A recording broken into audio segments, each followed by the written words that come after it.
Hey, welcome back. We're going to take a look at the images you turned in for the Grayscale assignment.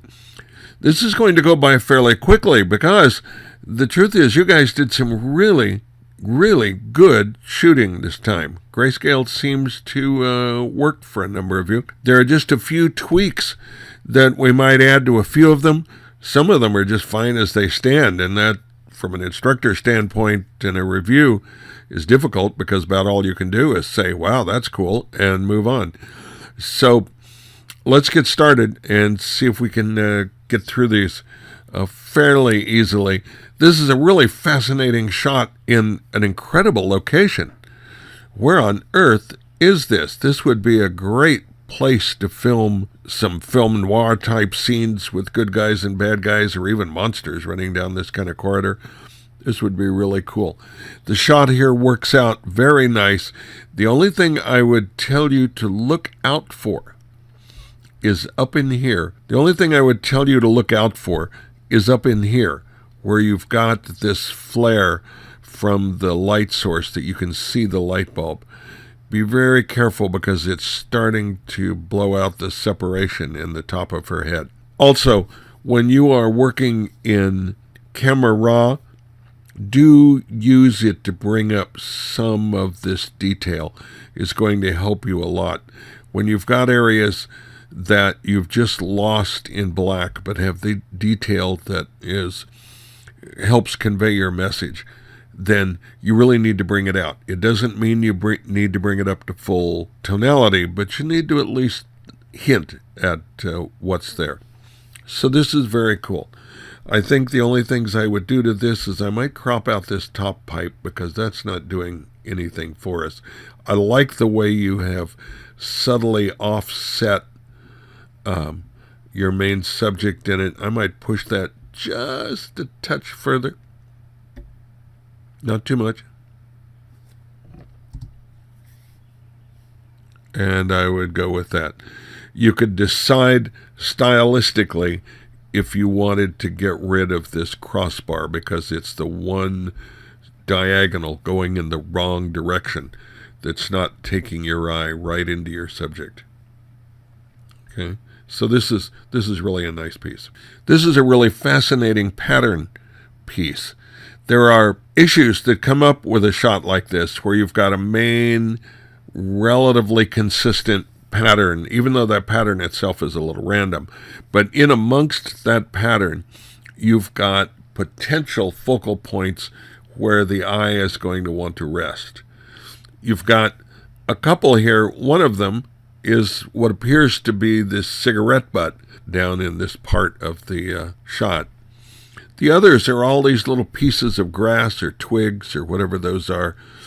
What you might do is look for a place where the directions, the leading lines of all of that seems to be pointing to some central point of interest. And there are several options in here that you might consider for a different crop. One is this dark area right in here.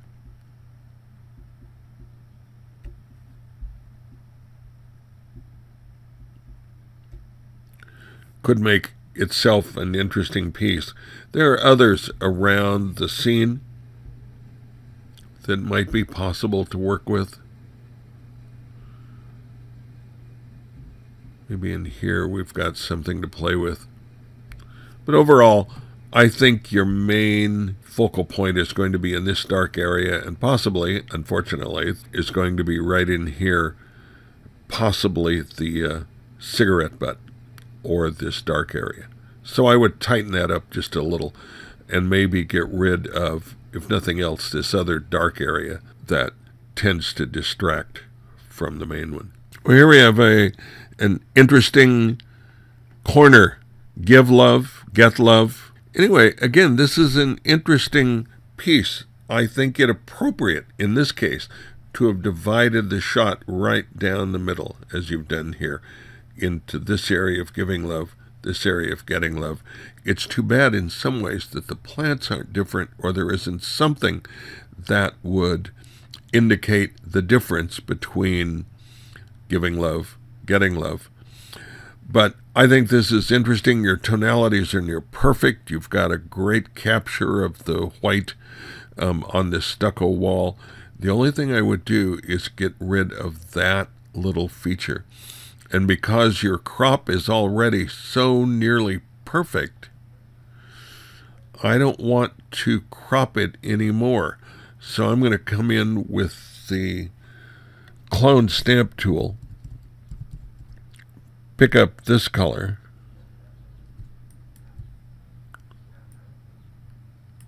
and simply paint over it. I might paint over this as well, to get rid of those bright white areas. And now we do have an interesting change between the darkened window over here and the brightened window. Fascinating. Nice job. Well, this is a very interesting shot of a place I'm pretty familiar with on campus, but it stopped me kind of in my tracks because I started to go down one path and looking at it and realized that may be a mistake. What I wanted to do initially, and if this were a standard architectural shot I would have done, was to have straightened these stairs, because now it's falling down. But with the lack of maintenance here, with the weeds and the flowers growing up on the stairs, and here and here and here, with them overgrowing this, clearly this area is not being maintained. Now, I understand that's because they're doing a bunch of construction in the area. But nevertheless, this is an unmaintained area, and it looks abandoned in your shot. It has that kind of feel to it. So I think I would leave this just as it is. The sky, on one hand, again, my temptation would be to put something in it. But the more I look at it, the more I think, no, this is perfect, this empty sky. The only things I might do is go in and get rid of these little details which kind of catch my eye. This one catch of the window frame I would probably want to get rid of. And the rest of it, I think I would leave. If I could put just a hint of this gray tone into here, I might try. But overall, I think this has captured that sense of abandonment really very well. So again, good job. Well, this is an interesting shot. I'm not sure where it is. Is this at SeaWorld and that's a tower? Or is this the Space Needle in Washington? I don't know. But this is an interesting juxtaposition of this piece of architecture in the background through these windows and the flowers that are growing along the lattice work of whatever it is you're looking up through. So it's a fascinating piece. The only thing I would do in this is open up these shadows down in here. You all know how to do that now. We make a duplicate layer, make it into a screen layer, and then with an inverted mask, we just add a little of that back. Maybe at 20%. I wouldn't go much more. Just a little. Give me a little more data there. But this is very nice. If we were getting really picky about the crop, this tends to stop this whole upward movement. So what I might do is clone that out. Get rid of it. Leave this line, but clone out this part. Always look around your shot for things that are moving. What is creating the movement? You've got this huge upward movement with this architectural piece. You've got incredibly strong upward movements with the framework, and now you've got something that just stops it cold. So I'd get rid of that. Well, here we have a cute shot of a little girl that looks like she's marginally terrified, looking out at the camera. What a bizarre expression. Interesting. What you've really got to watch out for in these kind of flare shots, they can be really effective. And they can actually be pretty effective in color, particularly if you warm up everything, turn it to more yellows and browns. But here's your problem, and you start to see it here. This central flare is starting to wipe out her head. It's not behind her so that the flare becomes a focal point in essence, creates a vignette of the rest of it. This one is actually getting in and destroying data in your image. So you've really got to watch for that. Maybe a lower angle to where the main point of the sun was directly behind her and you could see the flare coming out around her. That might do it. A better lens hood might help. But this is interesting. What's also interesting then are these two characters bookmarking her in this shot. I'm assuming they're important because you put them right there. They're in the center, but it's a little unresolved as to what they are. And also bring out some of this detail a little. Don't let things go pure black. This one, let's do this one.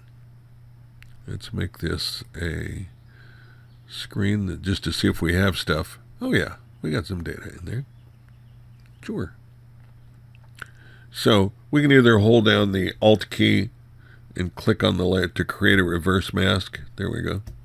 We now have a black mask. We're going to want to use a white brush, which we already have. We're going to want it to be very soft, which it is. Let's set our opacity up a little bit. Ballpark 50%.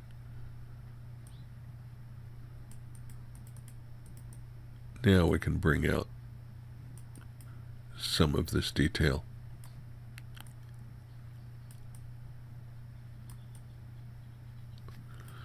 We can then make the brush smaller, decide, do we want to see if there's anything in here? There may not be. It may just be a black blob. But black blobs are always a problem. Always, always, always.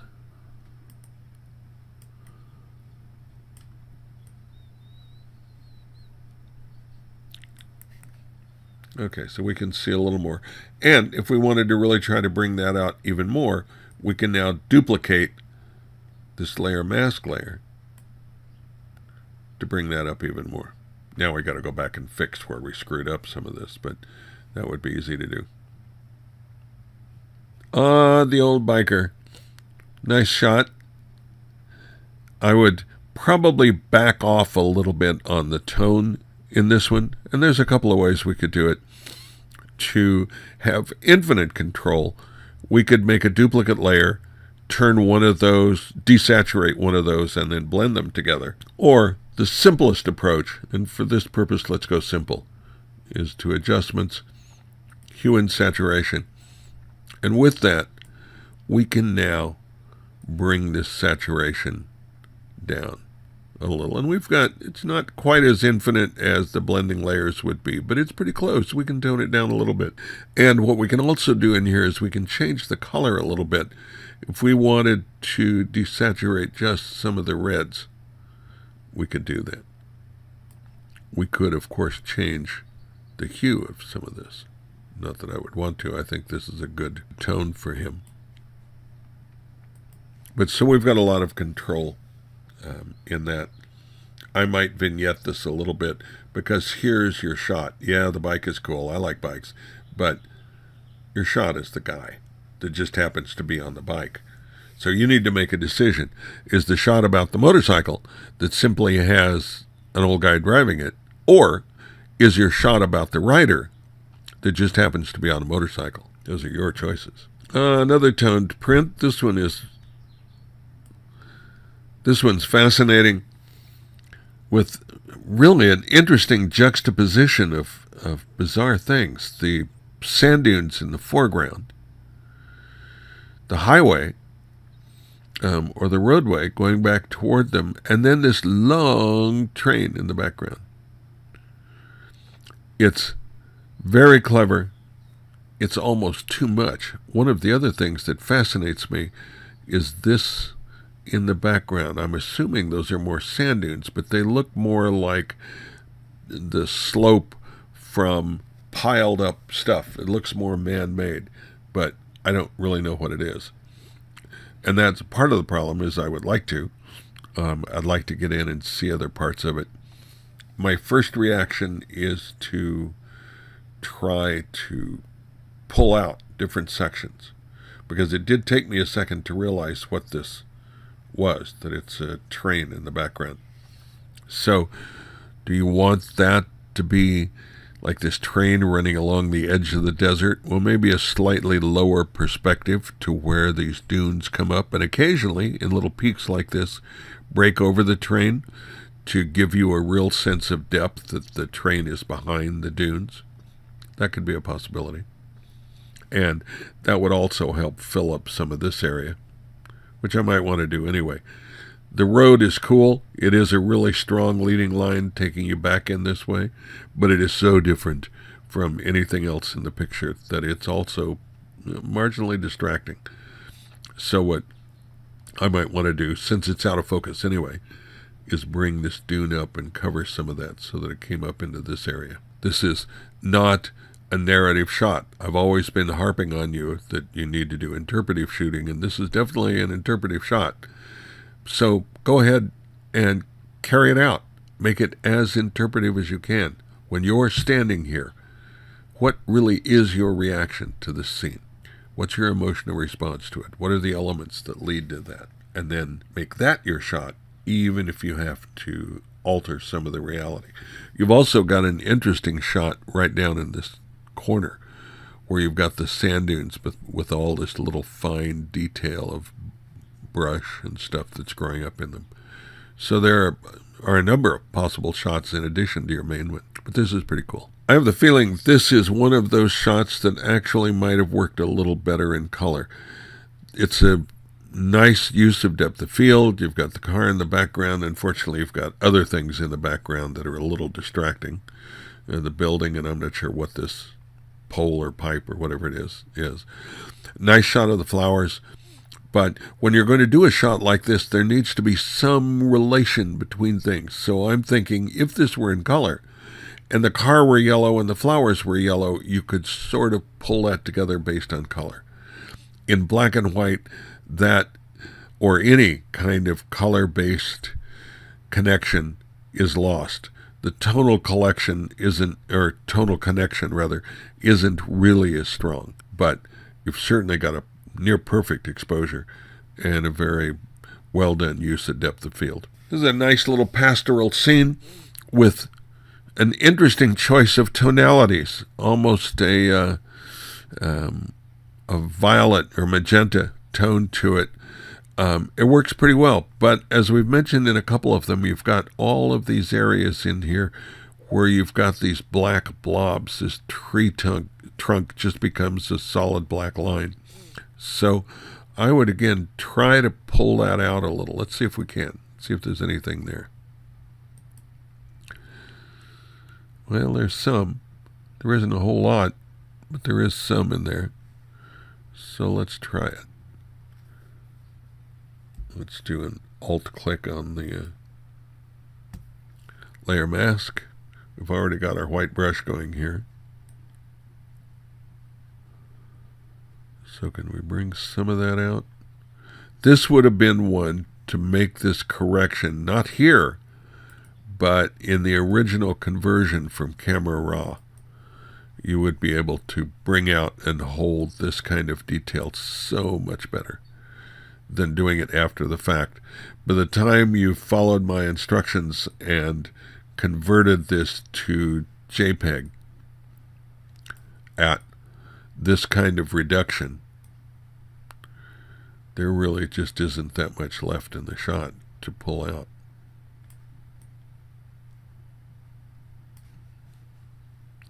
But you could try.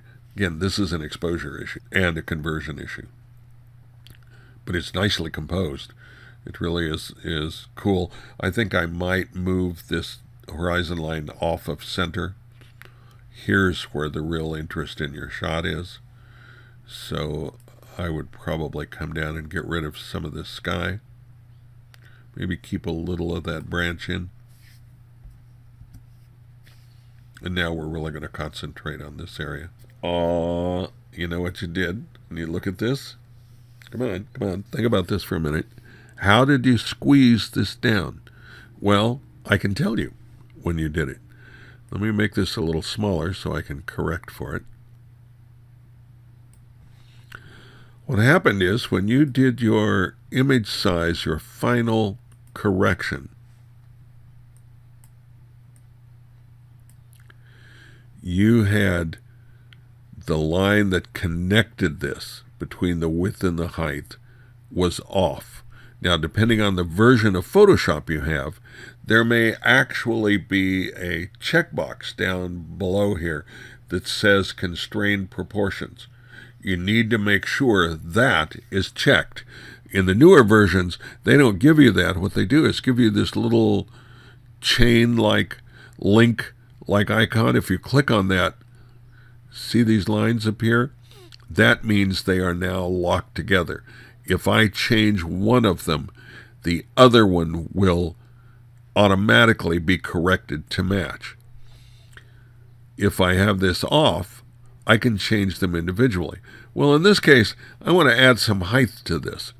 And I'm not sure exactly how much, but let's see what happens. And I can look in this a little bit for an idea. So let's say I want to go twice the height.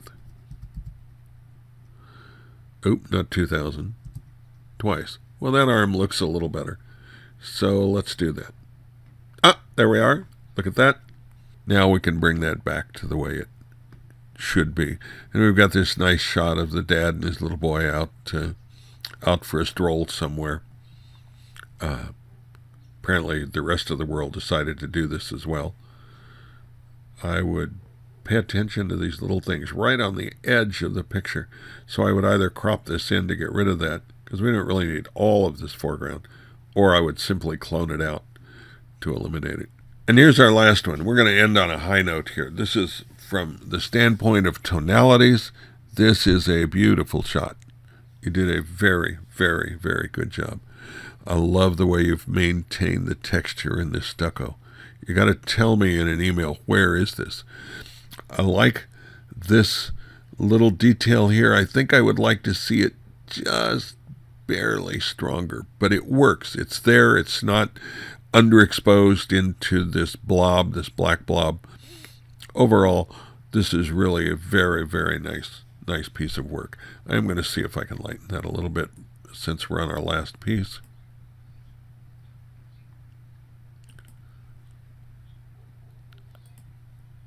Well, there is a lot of detail there. So let me do a reversed mask. Hold down the Alt key, hit the layer mask. And I don't even want 100%. I want something very soft and bigger. So I'm going to enlarge the brush. Yeah, just barely. So I can get a little better hint of what's in there. That's all I would want to do. You can see over here on the icon, it's just a little gray. So again, this is very nice. I don't think I would straighten up these lines simply because it's the ruins of something, and the fact that it looks like it's leaning a little bit, even though that's simply an optical distortion, works with the picture. So again, very nice job. So you guys did really good work on this one, and I'll see you next time. Take care.